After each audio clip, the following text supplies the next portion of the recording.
Nagaon print media এছ'চিয়েশ্যনৰ উদ্যোগত Nagaon press ক্লাবত আজি ৰূপহীহাটৰ অসমীয়া প্ৰতিদিনৰ জ্যেষ্ঠ সাংবাদিক খৰ্গেশ্বৰ বৰুৱাক প্ৰয়াত জ্যেষ্ঠ সাংবাদিক শিৱপ্ৰসাদ বৰা সোঁৱৰণী সাংবাদিক বঁটা প্ৰদান কৰা হয়। উক্ত অনুষ্ঠানত নগাঁৱৰ বিধায়ক ৰূপক শৰ্মাই বিশিষ্ট অতিথি হিচাপে অংশগ্ৰহণ কৰাৰ লগতে অনুষ্ঠানটিত প্ৰযুক্তি উত্তৰণত ছপা মাধ্যমৰ সম্ভাৱনা আৰু সংশয় শীৰ্ষক বিষয়ৰ ওপৰত বক্তৃতা প্ৰদান কৰে নগাঁও বিশ্ববিদ্যালয়ৰ উপাচাৰ্য ডক্টৰ হিতেশ ডেকাই।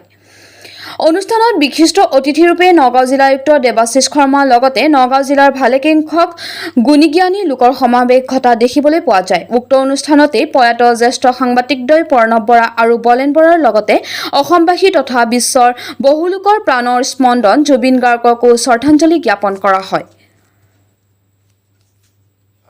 আজি নগাঁও প্ৰেছ ক্লাবত নগাঁও প্ৰিণ্ট মিডিয়া এছ'চিয়েশ্যনৰ উদ্যোগত প্ৰয়াত সাংবাদিক শিৱপ্ৰসাদ বৰা সোঁৱৰণী যি বঁটা প্ৰদান অনুষ্ঠান আৰু একে সময়তে প্ৰয়াত তিনিগৰাকী সাংবাদিক প্ৰণৱ বৰা ডাঙৰীয়া, প্ৰণৱ কুমাৰ বৰা ডাঙৰীয়া, বলেন বৰা ডাঙৰীয়া লগতে অখিল কুমাৰ দাস ডাঙৰীয়াৰ স্মৃতিটো এক শ্ৰদ্ধাঞ্জলি অনুষ্ঠান হ'ল।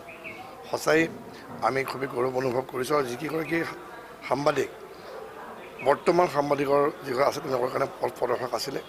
জ্যেষ্ঠ সাংবাদিক শিৱপ্ৰসাদ বৰা তেওঁৰ সকলোৱে আমি জানো তেওঁ ঢুকুৱাৰ বেছিদিন আমাৰ ইতিমধ্যে হোৱা নাছিলে আৰু প্ৰয়াত সাংবাদিক প্ৰণৱ কুমাৰ বৰা, বলেন বৰাকো এতিয়াৰ প্ৰজন্মই গম পায় যথেষ্ট তেওঁলোকে ভাল সাংবাদিকতা আছিলে।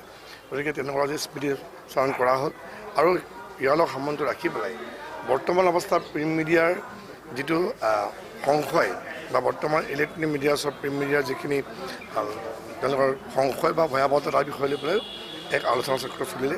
এই অনুষ্ঠানটো খুব সুন্দৰ হ'ল। মই আশা ৰাখিছোঁ মই ধন্যবাদ জনাইছোঁ নগাঁও প্ৰিণ্ট মিডিয়াক যে এই ধৰণৰ যি জ্যেষ্ঠসকলক সন্মান দিয়াৰ যি এটা নিৰ্দেশনা সঁচাই আমি গৌৰৱ অনুভৱ কৰিছোঁ আৰু আজি অনুষ্ঠান থাকি পেলাই সঁচাই আমি আনন্দিত হৈছোঁ।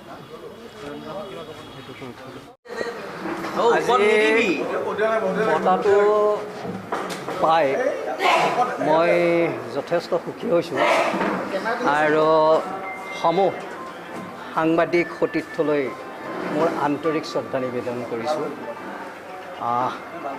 ভাল লাগিছে এটা কাৰণেই যে আমি নিবিচৰা, আমি নজনা বস্তু এটা হঠাৎ আমাৰ তালৈ আহি গ'ল। হয়, হঠাৎ আমাৰ তালৈ আহি গ'ল। কেনেকৈ আহিল আমি ক'ব নোৱাৰোঁ। তেওঁলোকে কি পৰ্যবেক্ষণ কৰি কেনেকৈ চাই চিতি আমাক বিচাৰি পালে, আমি লুকাই থকা মানুহ। গতিকে তথাপিতো যে তেওঁলোকে আমাকেই পালে আমি তাৰ কাৰণে নথৈ আনন্দিত হৈছোঁ আৰু নিজকে ধন্য মানিছোঁ আৰু সেইটোৱে কথা আৰু হয়।